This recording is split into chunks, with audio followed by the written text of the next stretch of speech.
Good morning. Wendy, Wright? Yes. I'm Richard Dawkins. Very nice kind to of meet you you to do this interview. Yes. Where should we go then? Well, how's this? Okay.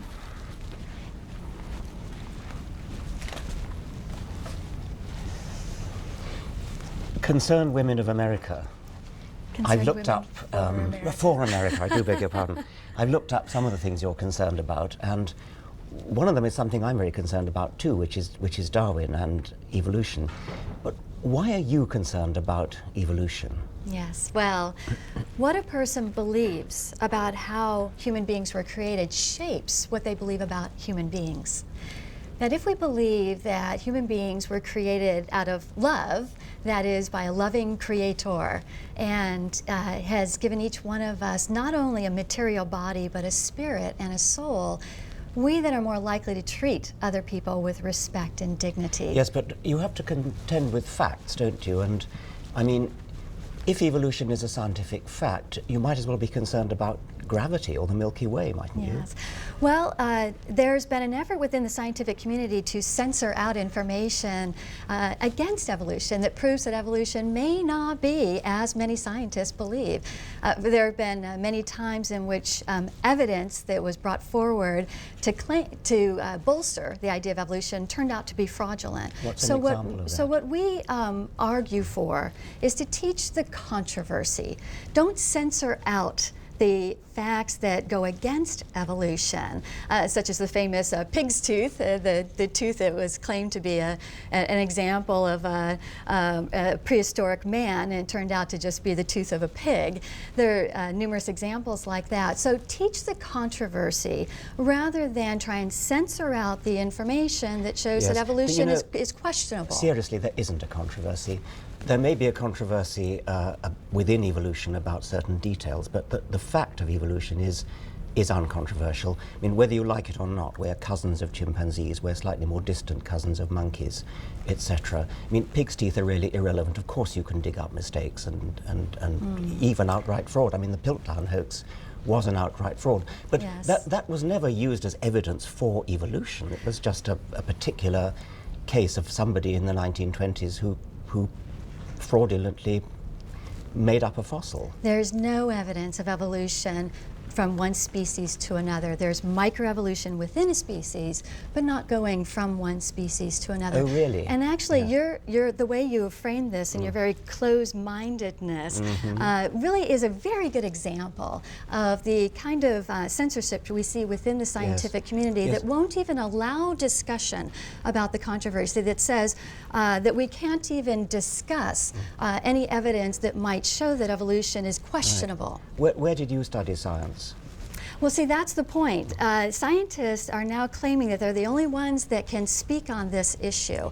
And yet when people who look at the evidence go to the Smithsonian Museum on Natural History, and when we look for where's the evidence to show evolution from one species to another, all we find are drawings, illustrations. There aren't the actual material evidence showing it. So while there are attempts to say that only scientists can speak on this, what we have are scientists that are then creating an isolated community and saying that we're the ones, it's almost like a religion in which only scientists are allowed to speak and teach on it, and to teach everyone else. And everyone else must believe what the scientists, what particular scientists say. But the scientists who question evolution are being censored out, are being blackballed out of the scientific community, and being told that the rest of the world cannot listen to them. Yeah, I mean, the evidence is actually rather substantial. It's not just fossils, you know. I mean, it's DNA. Presumably, you're not concerned about DNA. You accept the existence of DNA, do you? I think DNA helps to prove that each person is an individual created and as distinct from one another. If you look at the DNA of all animals and all plants, what you find is a beautifully arranged hierarchy. You find that our DNA is close to chimpanzees, slightly more distant from monkeys, slightly more distant still from rats, slightly more distant still from lizards. The whole thing falls into a beautiful hierarchical pattern, just like a family tree. It is a family tree. How would you explain that? And where is the evidence? Well, the evidence is in the DNA. Excuse me. where is the evidence of evolution from one species to another species, the macroevolution? Well, it's in the DNA.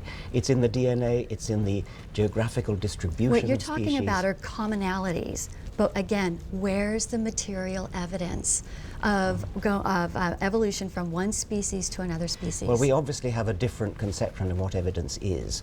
Scientists accept that as evidence. It's overwhelming, massive evidence. But let me come on to something else. It sounds to me as though you've got some kind of another agenda. Is it perhaps that your hostility to evolution, which by the way is not shared by bishops and archbishops and people like that, your hostility to evolution perhaps stems from something emotional? Like, I mean, is it that you feel that evolution, I mean, I've heard people say, for example, tell me I'm related to a monkey. I'm not related to a monkey. Tell people they're related to monkeys and they'll behave like monkeys. Tell people they're related to pond slime and they'll behave like pond slime. Is part of that the hidden agenda behind your rejection of science? There's no hostility and there's no hidden agenda. We've been very upfront with what it is we believe. And the ad hominem attacks that people who favor evolution use against people who don't buy into that, I think shows the lack of confidence in the evidence. If evolution had so much evidence behind it, then those in favor of evolution would not have to be reduced to ad hominem attacks against those who say, show us the evidence, show us what's lacking. Well, I think I'd dispute ad hominem, but I think you could understand a certain annoyance. It's a little bit as though a teacher of classics, I'm talking about education now, in schools and universities. Imagine that a teacher of Latin had to, or a teacher of Roman history had to contend with people coming along and saying, the Romans never existed, the Latin language is a Victorian invention designed to, And I think that's a perfect example of the hostility that those who favor evolution have toward those who don't buy into the idea, who say, show us the evidence, and yet those in favor of evolution can't show us the evidence that we're looking for. I'm sorry, but we can show you the evidence. All you need to do is read an elementary textbook of biology. It's all there. Well, that's interesting you should bring out the textbooks on biology. We still have textbooks today. Yeah, I know you're going to talk about peppered moths and you're going to talk about Haeckel's embryos. No, in fact, what I was going to talk about is what they claim to be the evolution of a fetus in the womb, based on hand drawings, which have been proven to be false, and yet they continue to be published in scientific textbooks. Haeckel's embryos are just one little thing. It's a Victorian thing. Plenty of people made mistakes in and yet continues to be published in today's textbooks. Well, no longer actually, but I don't think it's really fair, is it, to pick on particular Victorian mistakes. It is a Victorian mistake. Oh, I mean, but it was carried over into the 20th date? century. Yes, and that was a mistake, and that's been corrected. But look at the massive evidence that there is today. I can't help feeling that there's some sort of hidden agenda. Maybe I was wrong to say it was a thing about tell people that they're descended from monkeys and they'll behave like monkeys. Is it something else? I mean, is there some other worry that you have? If you're looking for a so-called agenda, I'll tell you what it is.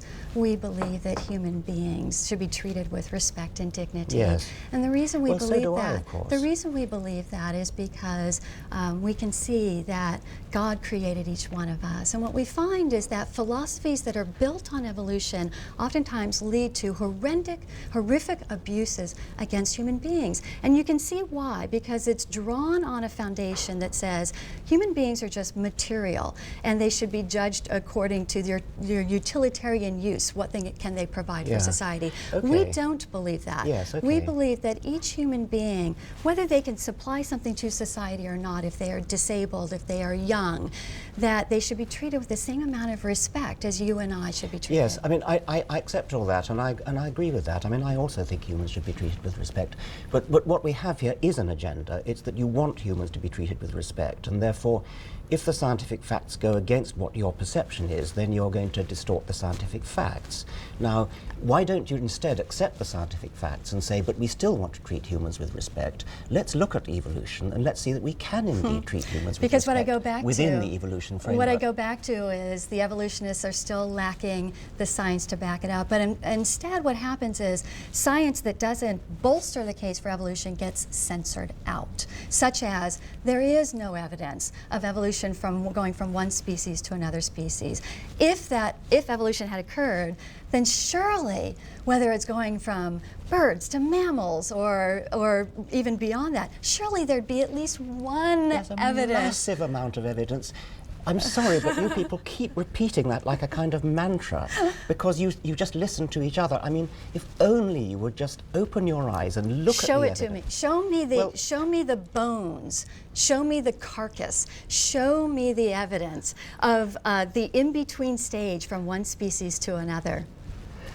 Every time a fossil is found which is in between one species and another, you guys say, now we've got two gaps where previously there was only one. I mean, almost every fossil you find is intermediate with something and something else. If that were the case, the Smithsonian Natural History Museum would be filled with these examples, but instead they're not. It is. When we talk about intermediates between species, we're of course not talking about intermediates between modern species. We're not talking about intermediates between dogs and cats. We're talking about intermediates between ancestral dogs and slightly more recent ancestral dogs. Now, in the case of humans, since Darwin's time, there's now enormous amount of evidence about intermediates in human fossils. And we've got various species of Australopithecus, for example, and these are, I mean, some Australopithecus are intermediate between others and ourselves. Then you've got Homo habilis, Homo erectus. These are intermediate between Australopithecus, which was an older species, and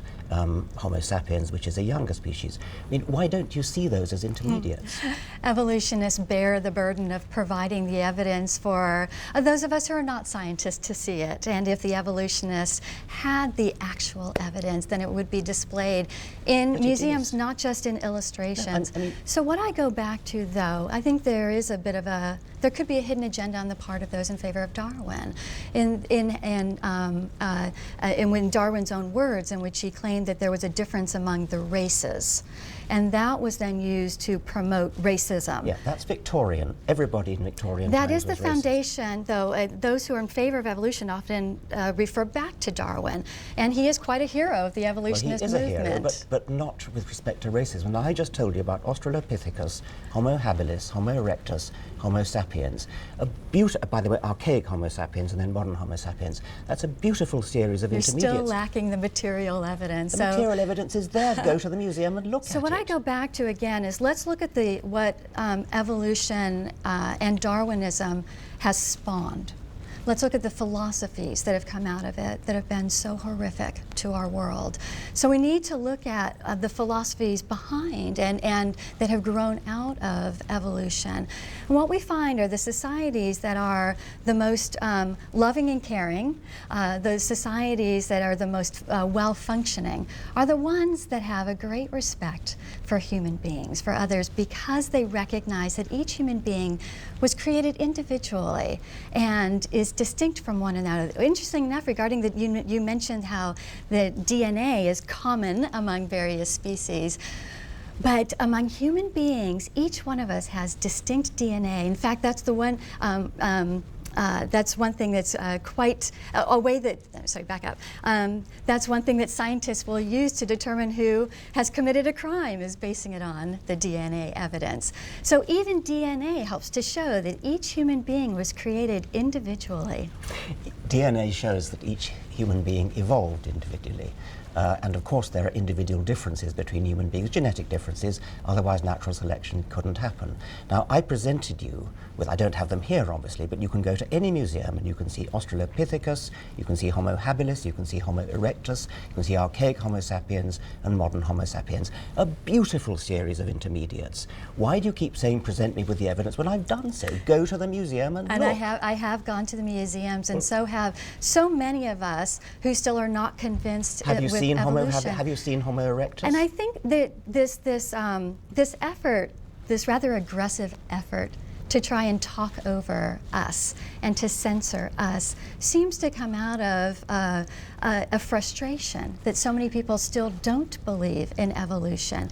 Now, if evolutionists were so confident in their beliefs, there wouldn't be the effort to censor out information that shows that evolution is still lacking and is questionable.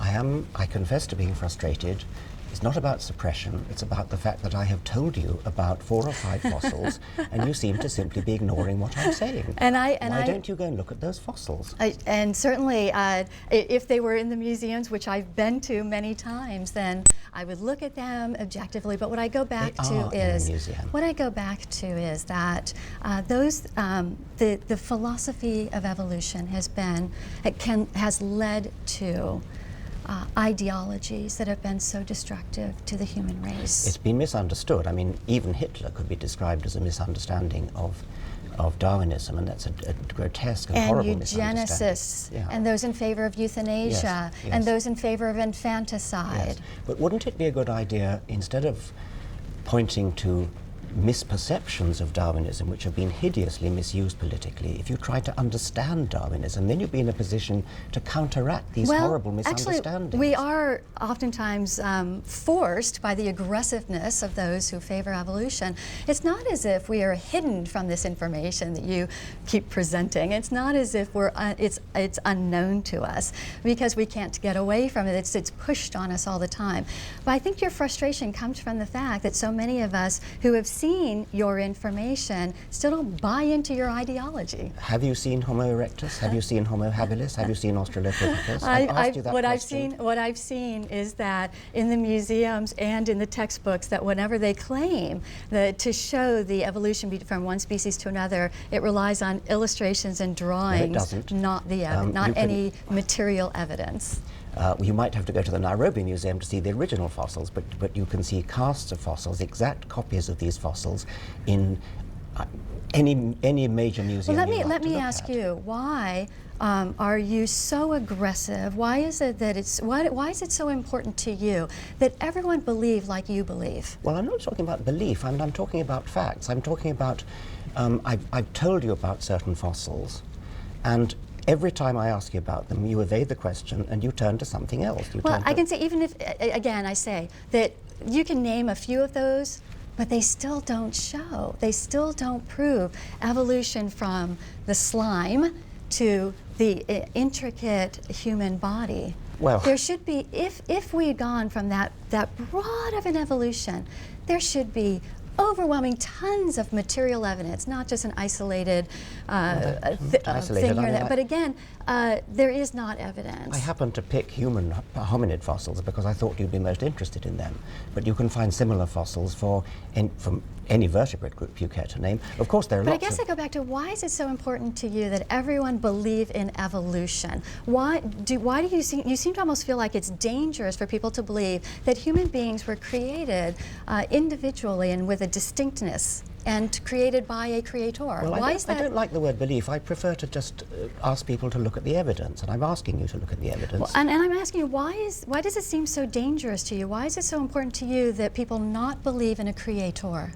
No, that's not the point. I mean, the point is that as a scientist, I'm concerned that children in American schools and in schools elsewhere should be exposed to the evidence and allowed to make up their minds about the evidence. And we completely agree. In fact, that's why the challenge in America, whenever this debate comes up, is teach the controversy, teach the evidence. Because as it is now, in many cases, school children are only being taught about evolution. They're not being taught about the frauds in evolution and the lack of evidence in evolution. So it's actually us who are arguing for teaching all the evidence, not just the ones that are favorable to evolutionists. Well, you could say which controversy. I mean, there are, of course, other creation stories than Genesis. Do you believe that the world is young, for example? Do you believe the world is less than 10,000 years old?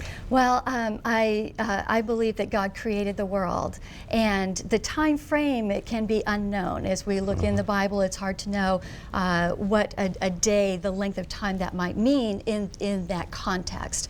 So what I go back to, though, is the human being, because that's like what I think we really care about, are human beings. And are human beings created through the loving touch of a creator, or just came out of slime? Well, if you were to talk to a bishop, the bishop would probably say, yes, human beings were created by a loving creator, but he used evolution in order to do it. I mean, that would be the position of the Archbishop of Canterbury. And that does show that there's a variety of opinions across the board among those who may not buy completely into the hardcore ideas of evolution.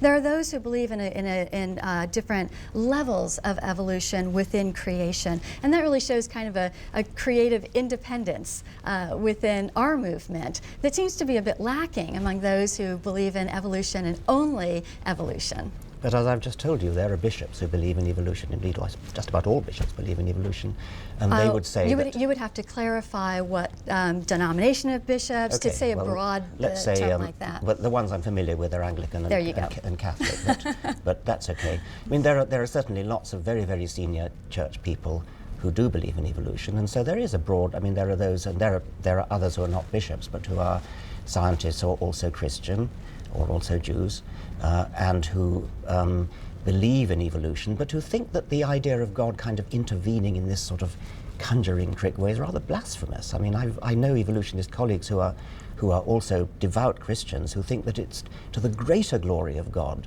to study the way science actually is, rather than to try to bring God in as a kind of magician who kind of, waves a wand and things happen. Yeah, Isn't that and rather I think demeaning to I God? think, and that is a misinterpretation, misframing of what we believe.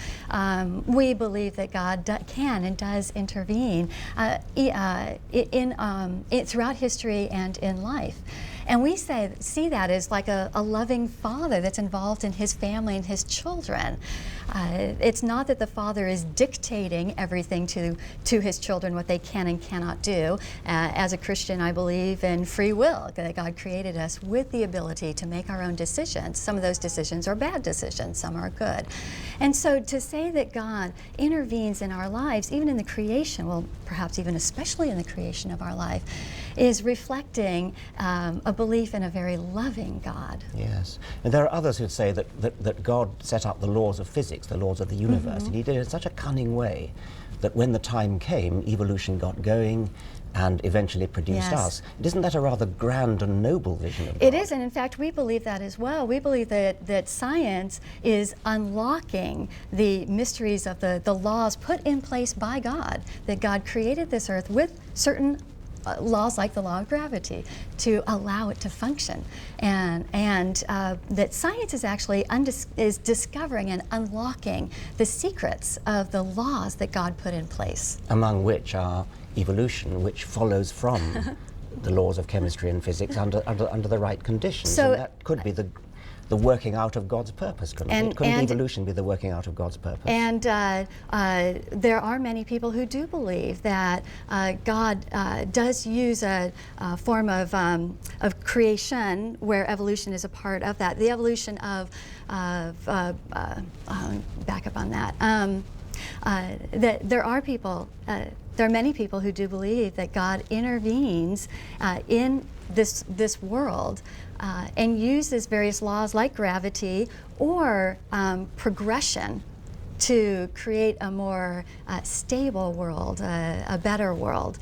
So I don't think that there is much, I don't think there should be as much dissension between our camps, that we can come to respect one another. In fact, we do. We respect evolutionists for their beliefs. What we would hope is that there would be as much respect on the evolutionist part toward us so that we could have a dialogue without being reduced to ad hominem attacks and accusing others of having hidden, secret, hostile agendas. I don't want to be respected for my beliefs. I want you to respect the facts. I want you to look at the facts. Don't respect me. I don't want respect. I want you to go to museums and look at the facts, and don't believe what you've been told that there is no evidence. Just go and look at the evidence. Yes, and then it's what not I would funny. say. I mean, really, go and. I've told you about hominid fossils. You can go and look at the evolution of the horse. You can go and look at the evolution of the early mammals. You can go and look at the evolution of fish. You can go and look at the transition from fish to land-living amphibians and reptiles. Any of those things you'll find in any good museum. Just open your eyes and look at the facts. And I would say open your eyes and see the communities that have been built by those who believe in a loving God who created each one of us. And what I find is that that is the kind of world that most of us would want to live in, one in which there is a deep respect for other human beings because they are created by a loving God. However that creation came about, you could have your beliefs, we can have our beliefs, and both can be based on different, on evidence, even the same evidence. But I think fundamentally, where our differences come down to is whether there was a creator or whether there was not a creator. I liked one phrase you used there. You talked about the sort of society in which we wish to live. And I'll tell you quite freely that a society based upon Darwinian principles is exactly the sort of society I do not wish to live in. Mm. It would be a terrible society. It would be a sort of George Bush kind of society, if I can put it like that, or Margaret Thatcher kind of society. I do not wish to live in a Darwinian world. I do, however, respect facts, and I do recognize that the facts of science show that the world of nature is a Darwinian world. It's a very unpleasant world. It's a thoroughly unpleasant world, not the kind of world we wish to live in.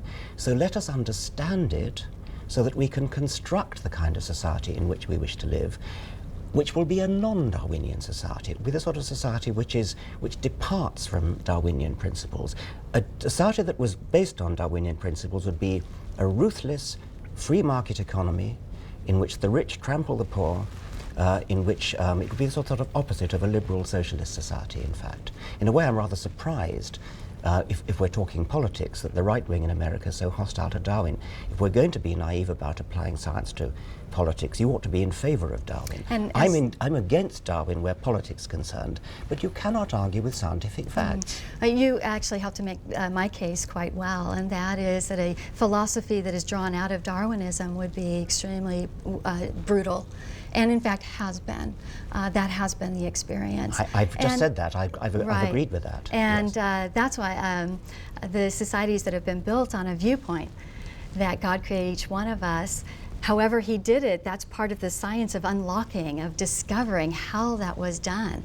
But recognizing that there is a loving creator helps to build a society that is more than just livable, but pleasant. At Concerned Women for America, we have state chapters and even more local chapters. And one of the things they've been involved in is the debate over teaching evolution or intelligent design in the schoolrooms. And the position we've taken is teach the controversy. Teach all the information, not just selected information that promotes one viewpoint, which most of the time that's evolution. But let's teach all the information so that the school children can learn how to think for themselves and come to their own conclusions. Nobody could possibly object to teaching children to think for themselves. I wish that were the case, that people would not object to teaching all the information or teaching children in a manner so they can think for themselves. But sadly, there's been a very heavy-handed effort in the United States to clamp down, not allow any teaching that is contrary to evolution, even to the point of court orders. When you say teach the controversy, it would be nice. I mean, of course, scientists teach controversies all the time. There's a lot of controversy in science. There's evidence on one side, there's evidence on the other side. In this case, however, we have a very large amount of evidence in favour of evolution. But the evidence on the other side is not evidence in favour of anything else. It's actually looking for little gaps. It's looking for little things that allegedly evolution can't explain. Say, look, we found something they can't explain. That must mean God did it. That's not really, doesn't sound like science, does it? That sounds like looking for gaps. If it's evidence, then scientists should be in favor of teaching evidence, even if they may discount the evidence, even if they think it's inconsequential. As a scientist, scientists should be committed to teaching truth. Yes, but I think you didn't understand what I said. I said on the one side there is evidence. On the other side there is a looking for apparent lack of evidence. There is no positive But that is evidence, what science is about. Science is taking a theory and challenging it to see if it can stand up. That's right. And so while people may not like when the evidence doesn't stand up to further testing, but that's what science is about. Yes, well, that is what science is about, but there are no cases known to me, at least, where science where it doesn't stand up. I mean, there are cases where work needs to be done, and of course science flourishes on finding places where more work needs to be done. That's how science advances. As you mentioned, what's known to you. And I think that's why we need variety of people looking at theories and challenging it, because if it's one person who's dictating what can be challenged or can't, or what evidence is substantial or not, then we have a dictatorship. In science, scientists should be free to challenge theories and not be hemmed in, not be restricted by the current zeitgeist of those who are almost the high priests of science of that day. Well, that of course is right. I mean, I agree with that. But can you point to any positive scientific evidence in favor of creation? I think the fact, as you pointed out, DNA, I think DNA helps to show that each one of us are individuals. And yes, but they have to be individuals distinct. for evolution to work. I mean, I don't think that's the case. I think well, that the fact that each one of us are distinct, that no two of us are exactly alike, that helps to show that there is some intervention at the point of each person's creation. Do you know about the Darwinian theory that it's about individual variation being selected? There has to be individual variation or Darwinism wouldn't work. What also seems to be shown in the scientific evidence is that mutations die out. And we don't have good evidence of positive mutations being the ones that are then built on, because if they're a mutation, they're alone. So in order for something to rise up and have more of it, you need to have a good base to choose from. For example, a recessive gene in a person. Both parents may have brown eyes, and yet a child may have blue eyes. And that's because there's enough of the gene in their ancestors to have brought out that recessive gene. And that's evidence against evolution? I think that helps to show the individual nature of each person, that God created us with genes, with DNA, and that He will even use that to show His creative element in each person. The fact that you can have two people, a man and a woman, could have 13 children, 16 children, and each one is completely distinct from one another. That shows that even though they came from a common parentage, that yet there's still a creative element for each one of those human beings. Do you actually know what Darwin's theory of natural selection is? I think I know enough, because it gets pounded into us by those who simply won't allow for other information, that don't want other information to come forward. I won't do any pounding, but just let me tell you what it is. There is individual variation. Every individual, apart from monozygotic twins, is different from every other individual. That's absolutely fundamental to the Darwinian theory. Now, what happens is that among that variety of individuals, some survive better than others, some reproduce better than others. That's how we get evolution. You couldn't have evolution unless there was individual variation. You must not keep thinking that because there's individual variation, that's somehow evidence against evolution. So I come back to you, and why do you reject the idea that there is a creator who's involved in the creation of human beings, whether it was the initial creation and then he left, or is involved in the creation of each human being who's ever lived on Earth? Well, as I've said, there are plenty of ways in which God could be involved in creation of the universe, even creation of life, but Darwinian natural selection demands individual variation. That's why you must stop using individual variation as evidence against evolution. It's evidence for evolution. Once I was going through the Smithsonian Natural History Museum with dear relatives of mine, and one of them was a severely handicapped little girl who can't do anything for herself. She can't talk, she can't walk, she can't feed herself, she can barely sit up. And when one of the people I was with turned to me and said, "Do you believe in evolution?" And I said, "I think this little girl is a perfect example of why evolution is wrong. Because here's someone who cannot take care of herself, and yet she has a spirit. She's not just a material being." And that's one difference I find between the ideology of Darwinism and evolution and those who believe in a loving God, is the idea of a spirit and a soul that is not material, and it's something that it makes us distinct from animals. Do you think that children should be taught critical thinking at school? In fact, that is what we argue for, is that children to be taught evidence so that they can decide for themselves, so they can figure out for themselves what is truth. Right. Do you understand what I was saying when I was explaining about natural selection requiring individual variation? I do, but I also come back and I haven't heard you answer whether you have a problem with this idea of God being involved in the creation of each individual human being, not just perhaps being the one that got it all started. Well, I do have a problem with that because I've seen the evidence and I know that individual variation comes from genetics, it comes from DNA, and I know where it comes from.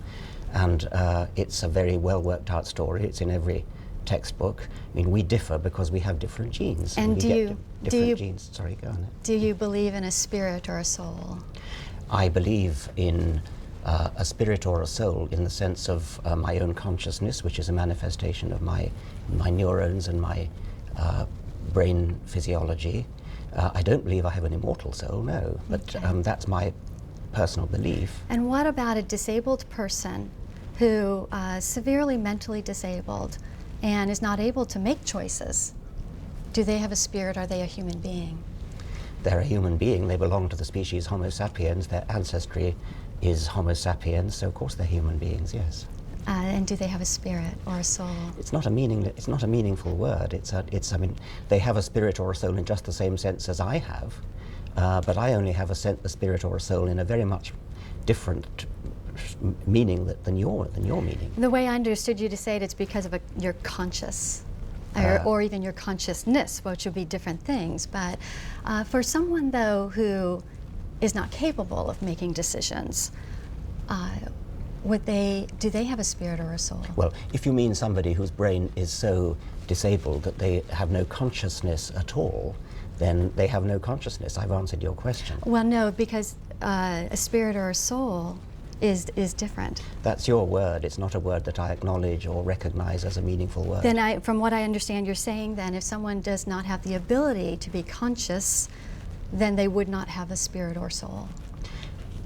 A human placenta is a genetical identical twin to the baby that it nourished. I don't think either of us would wish to say that it has a spirit or a soul because it doesn't have a brain. So if only a being that has a material, well, let me back up on that. It's the material, the matter, the brain, or the consciousness. Like, well, let me back there because those are two separate things. I guess I'm confused in what you're saying, that a brain means you have a soul, a consciousness means you have a soul, but someone whose brain is not functioning, would they then not have a soul? Someone who didn't have a brain that was capable of consciousness, somebody who was a human vegetable in effect, would not have the properties that you call a soul and that I might call a soul for the sake of argument, but I don't think it's immortal. That's the main difference between us. And I think that's very key, because that then would work out in how you and I, or someone who believes like you do and someone who believes like I do, would treat someone who is in what's been called I think it's a horrible term, but a vegetative state. That we would still treat that human being as a person who's deserving of loving respect, that should be fed and cared for, even though they can't for themselves. How would you treat a chimpanzee who was in full command of her faculties? Yes, and that's where we would differ. We believe that human beings have souls, have spirits, and that animals should absolutely are cared for. That's a great teaching that comes from our beliefs that we care for animals. But we recognize that there's a difference between animals and humans, and one of the differences is a spirit. Wendy, you use the word "we" quite often for people who think like you. So would it be right that the CWA is part of a sort of wider constituency within America? Yes, we represent 500,000 ourselves, but that's just a drop in the bucket of the number of people who believe similarly. And we find that as these challenges come up, say in school districts, that there are a number of parents and families and communities who will rise up in concern over the fact that only evolution is allowed to be taught, and not the questioning of evolution. So it's quite widespread in the the belief that human beings are distinct is a widespread belief in the United States. And that's remarkable because evolution has been so heavily taught in the last number of decades. And the fact that it's being taught so strongly and isolated from other information or evidence, and yet many people continue to believe that God has a hand in creating us, I think helps to show that people are using their critical factories. They're not just believing what's being taught in the schools, and that evolutionism is going to continue to have a bit of a challenge here in the United States and beyond. I've been reading your website, and I get the feeling there's almost a feeling of sort of persecution. I mean, as though somehow you feel that the establishment in the United States is against Christianity. That puzzles me a bit because, I mean, you know, you've got the White House, you've got the Supreme Court, you've got, you had both houses of Congress until quite recently. How can you feel persecuted in the face of this overwhelming Christian dominance in the United States? Many Christians have experienced the hostility toward our beliefs, but beyond hostility, the attempts to even censor and punish us for our beliefs. And the price of liberty is eternal vigilance, that we must continue to fight for our freedom in order to have it.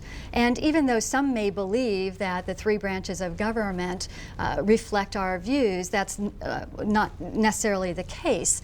But let me give you my own experiences. A number of years ago, I was praying in public across the street from an abortion clinic and was sentenced to 6 months in jail for simply praying. It's these kinds of experiences. Excuse me, you were sentenced to 6 months in jail for praying? For praying. Could we get a bit more detail about that? Sure. A judge had signed an injunction stating that certain things could not be done within 100 feet of abortion clinics in that city, in Houston.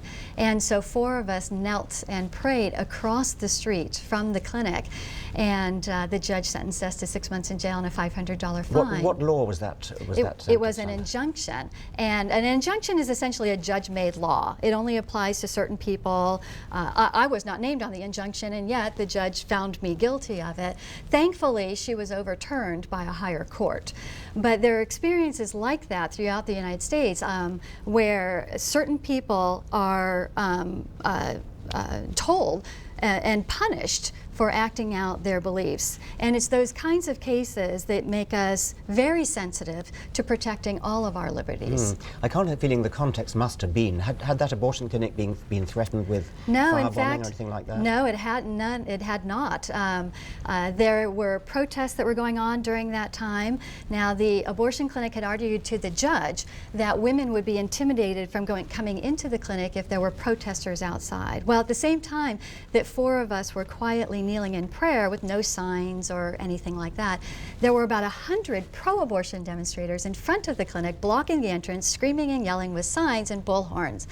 But it was those of us who were quietly kneeling in prayer who were sentenced to 6 months in jail. So I think maybe you can understand then why we are so sensitive to wanting to protect our religious freedoms and the ability to act on our consciences, because we do have cases like this where people have been punished for acting on their beliefs. Yes, I can't comment on a particular anecdote like that, of course. Just want to come back one more time to the idea of teaching the controversy. In science, we're well used to controversy, and we have controversy all the time. Since Darwin's time, plenty of things that Darwin thought have now been shown to be wrong. I mean, Darwin was completely wrong about genetics, for example. And so there are modern controversies in Darwinism. There are controversies between people who think that natural selection is all important in driving evolution. And there are people who think that natural selection is only part of it, and that there are other things that drive evolution. Nobody seriously doubts the fact of evolution, but there are controversies about whether evolution is largely driven by natural selection or only partly driven by natural selection. For example, there are controversies about whether evolution goes smoothly and continuously, or whether it goes in jumps, whether there are sort of long periods where not much evolution happens, and then a rather sudden burst of evolution which represent a kind of step in the fossil record. Those are genuine controversies, and of course it's extremely right and proper that children should be taught those controversies. But when you say teach the controversy, by which I think you mean the controversy between science on the one hand and probably biblical creation on the other, there are lots and lots of creation myths. I mean, the Genesis myth just happens to be the Babylonian Jewish myth, which for historical accident reasons is largely prevalent in the United States. But I mean, why not teach the Hindu myth that we're the product of a cosmic butter churn, or an Australian Aboriginal myth that we come from the dream time? Why pick on the Judeo-Christian Babylonian myth? What we have argued when we say teach the controversies, teach the controversies in evolution. And to teach the evidence that shows intelligent design. I'm not aware of people arguing that they ought to, that in public schools it ought to be taught the biblical accounts of creation. So what when we say teach the controversy, we mean teach all the evidence that, including the evidence that goes against evolution, teach the evidence for intelligent design. Who do you think the intelligent designer was?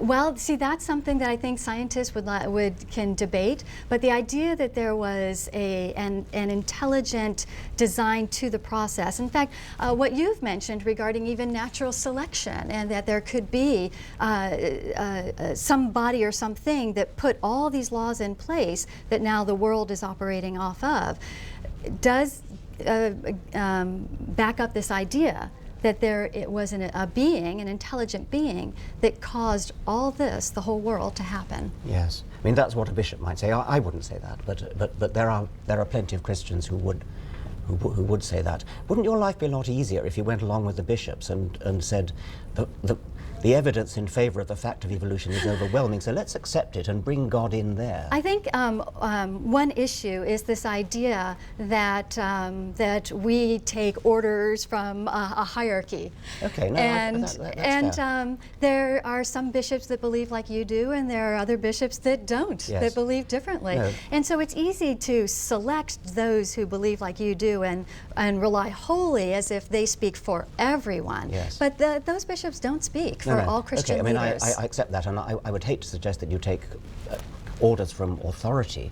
I do wish you look at the facts a bit more, though. I mean, they are actually very interesting. I mean, you'd be fascinated. Just read a book. Yes, I think, I find that to be quite demeaning to claim that we don't read books, or that we don't know what evolution is, when in fact most of us have been through the museums that you and your folks have put together. Yes.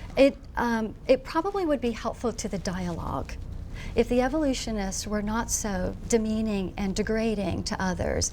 And again, I kind of go back to perhaps that comes out of the philosophy of evolution, that some people are better than others. You said there was no evidence of intermediates in evolution, and I told you about 5 fossils. And what I say, if that were if those were valid, there would be tons of evidence, because there are so many different species that there ought to be tons of evidence, even let's say for 1% of the macro evolution that's taken place, there should be evidence. But there's not even 1%, let alone 10 or 50 or 70%.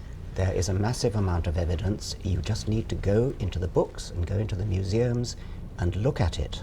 It's there. Yes, and you're believing people who are telling you there's only 1%. Oh, and again, I go back to it's very demeaning to say that we only believe what we believe because we've been told that, and yet we have evolutionary scientists who want to be the ones to tell all of society what is fact and what's not fact, and to censor out information that is inconvenient. I'm asking you to go and look at the facts. I don't want you to believe me, just go and look at the facts. Yes, and I have. And again, I go back to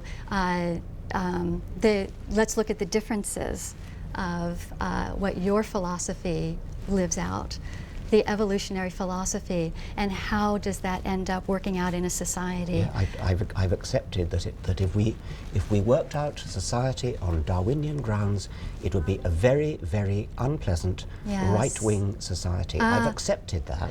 Well, I don't know right-wing. It seems to be that you fall back on ad hominem name-calling. All right, then, free market, ruthless trampling on the poor, That's what it would be like. What I find interesting, though, We don't is want a Darwinian society. I don't want a Darwinian society. communism was based on atheistic beliefs and evolutionary beliefs, and communism resulted in a decade that had more deaths, over 100 million deaths committed because of communism, than all the killings combined of every century prior to that.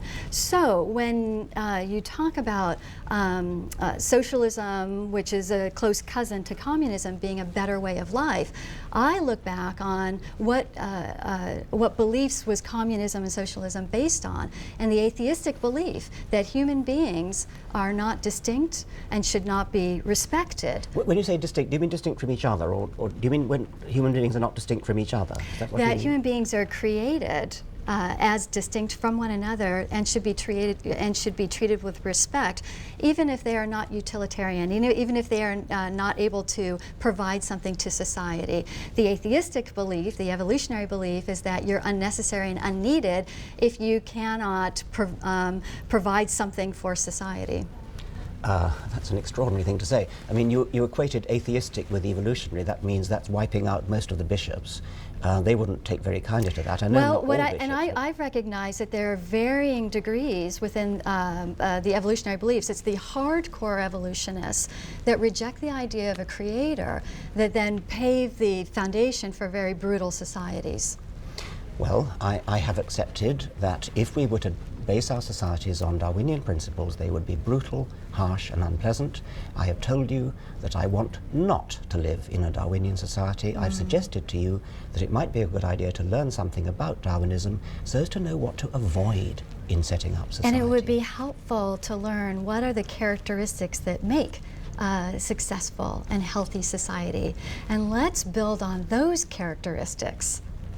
I agree with that, and among those characteristics would be critical thinking, a respect for education, a respect for evidence. And respect for human beings. And a respect for human beings, very much so. Regardless of whether they can provide for society or provide something to society. Yes, indeed. That's the essence of the liberal philosophy which I espouse, that human beings should be respected, their health should be taken care of. Even if they don't have a functioning brain that is conscious. They should be given, their hospital care should be taken care of by the state. That's a liberal principle which I espouse. It's an un-Darwinian principle. And see, I believe that it's not a state, because a state is an institution or an entity. It's human beings that provide care for others. Well, okay, human beings provide care for others. None of that bears on the truth of whether evolution actually happened. And that is a matter of fact. It's like gravity. You can't get away from fact. Study the fact, learn the facts, and then make up the society that you want to live in on the basis of the facts as they are. Yeah, and the facts that would include what makes the better society is one where there is deep respect for each human being, and a way to inculcate deep respect for each human being. And the way to inculcate respect for human beings is by seeing that they were created. Would you actually distort the scientific fact in order to create respect for human beings? There's no need to distort, because as I mentioned, science is a technique, a tactic for discovering and unlocking the keys of how this world works. And so we don't need to deny any facts, because the facts end up bearing out our beliefs. So sometimes it takes time for science to catch up with the beliefs that have made the best societies. Sometimes it takes a while for science they may stumble across something and take the wrong interpretation from it and build a philosophy on it, and then later realize, oops, that wasn't correct. So science oftentimes changes its own beliefs based on new evidence that comes forward. But oftentimes what ends up happening is, as science progresses, it backs up the belief that there's an intelligent designer. Science proceeds by what the philosopher Karl Popper called conjectures and refutations. You have an idea, you have a hypothesis, and then you see if you can refute it. And a theory is, I mean, a well-substantiated theory is always one that has yet to be refuted. So the more a theory has been attempted to be refuted and has yet to come through with flying colours, the more accepted it is. And after a point, de facto, it gets called a fact. the theory that the Earth goes round the sun is only a theory. It's only a theory, but it's never been refuted, and we all know it never will be refuted. That's how science proceeds. It's conjecture and refutation. That's the state that evolution is in. I mean, it's a bit like the theory that the Earth goes around the sun. It is only a theory, but to a scientist, that can mean, in this case does mean, that it's never been refuted. And the more it goes on from decade to decade to decade and is not refuted, the more closely does it approximate to what everybody calls a fact. Then an evolutionist should have no problem with there being questioning of it and Absolutely not. I mean, challenging no. of it, You're and to right. be willing to teach the challenges to it, to be willing to talk about the evidence against it. And that's where I find the hardcore evolutionists have a bit of a problem. It's like an oak tree in a storm. Because it is so rigid, it's more likely to then fall and break, whereas those that are more open to being challenged can then bend with the facts that come forward. So that's why what many of us in the United States are arguing for: teach the controversies in the schools. Allow the information that shows the flaws in evolution to be taught. Don't blackball scientists who may not agree wholeheartedly with the hardcore version of evolution to be blackballed out of the profession. Allow people to have enough respect for people to allow them to have all the information so they can make up their own minds. It's a difficult question, this thing about blackballing. I mean, it's a nasty idea to blackball, of course. I mean, what about somebody who's teaching geography, who believes in the flat Earth? I mean, would you blackball them?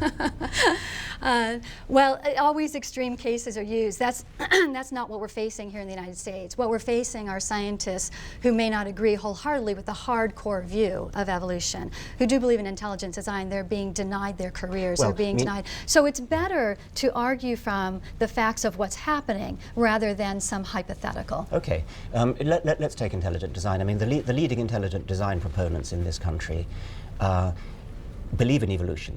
They believe that we're cousins of chimpanzees, we're cousins of kangaroos, etc. But what they don't believe is that God is completely absent from the process. So they believe in evolution, but they believe that God, as it were, helped evolution over the difficult jumps. There are some things that they call irreducibly complex, which, and scientists dispute that they're irreducibly complex, but the point is they do believe in evolution. They do believe that we're descended from reptiles, for example. Well, it's just that they think that God helped over certain of the difficult stages. Mm-hmm.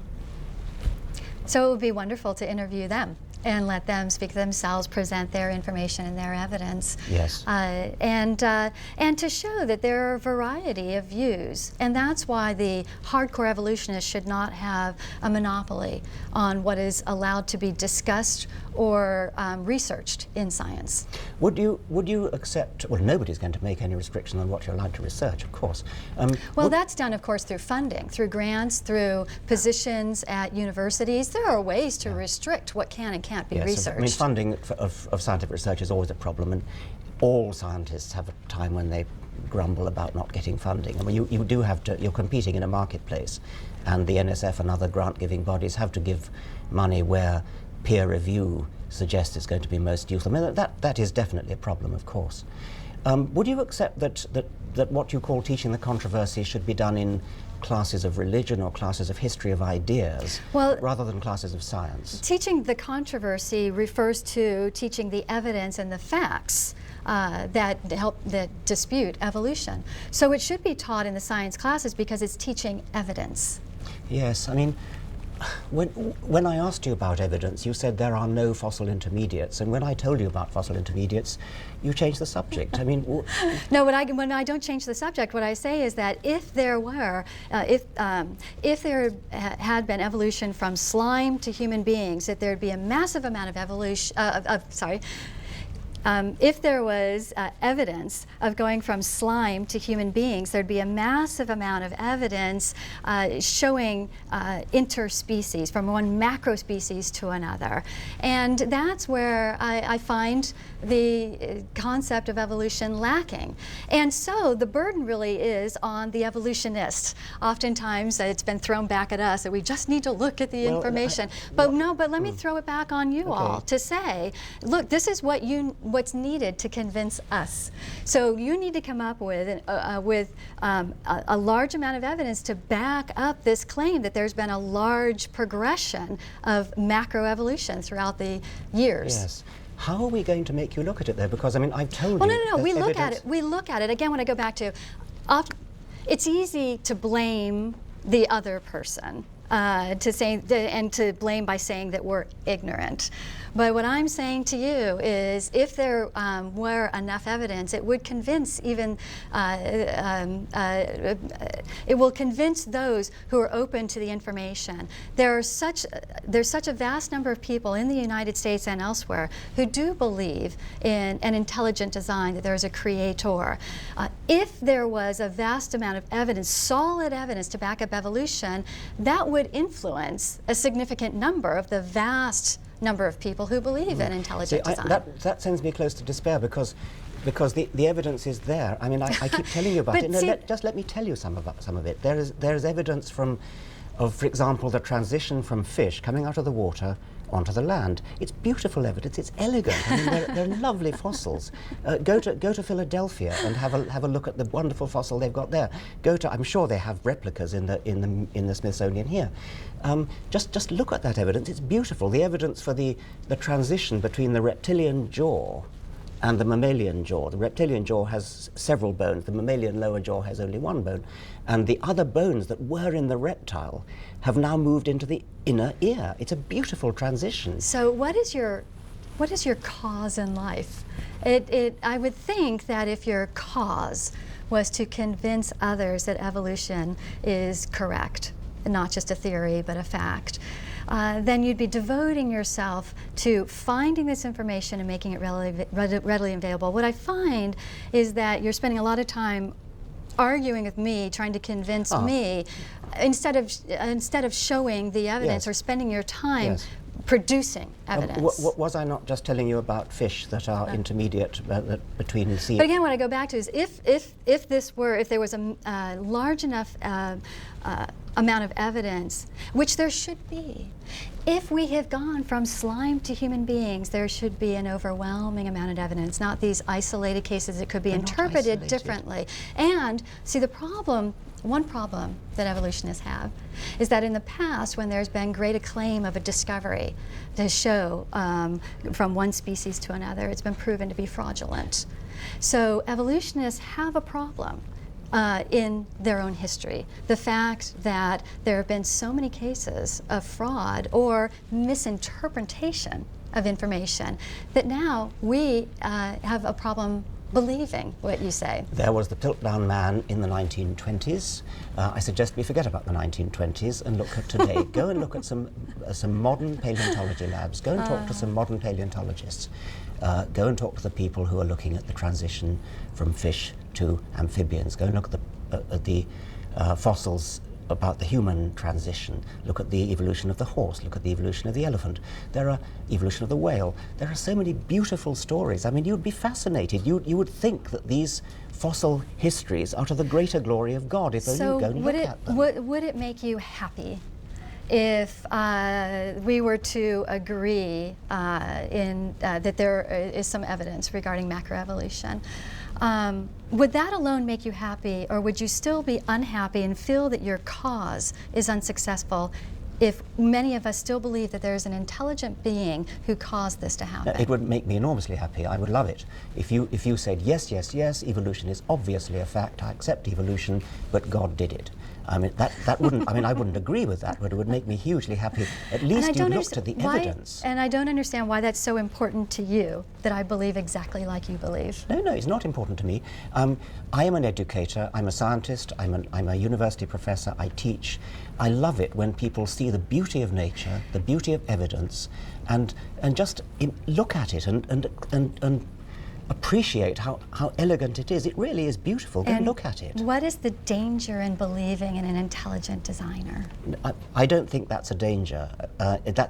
Well, as an atheist, which I am, a very strong atheist, I have a quite separate agenda. That is an agenda, but it's not my agenda as a science educator. I'm now talking purely as a scientist and a science educator, and I am distressed that somebody as intelligent as you is refusing to look at the evidence. And what is your agenda as an atheist? Because that is going to influence the work that you do.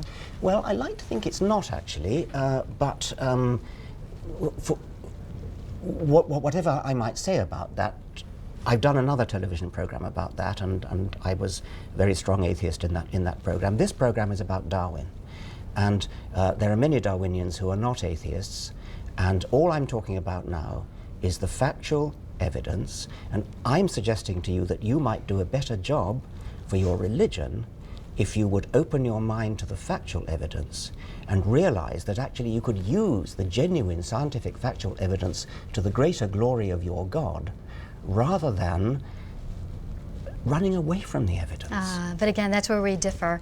We don't believe we are running away from the evidence, and what we are seeking to do is to help people to understand who God is, that He's a loving God, and part of His love toward us is that He created us, the fact that He wanted us to exist.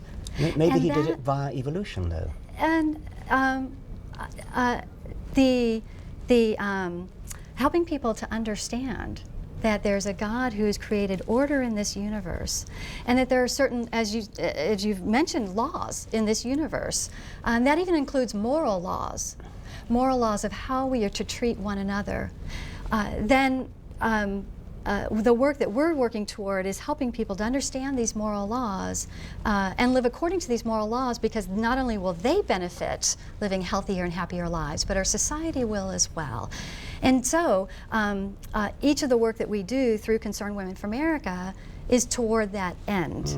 Now, you have your own cause, you're going to devote your life to that. And I would hope that you could respect and appreciate the work that we're doing to help make society a better place by helping people to understand the moral laws not only exist, but they're the best for each one of us and as a society. And you can go to sleep at night happy, hopefully, knowing that we're being successful in our work, because it will make a better society, one that Darwin's beliefs would not have made. Yes, well, I've gone into that, haven't I? I agree with you that Darwinian beliefs would not make for a good society. I've said they'll make for a bad society. And what's lacking, as you've mentioned, what's lacking is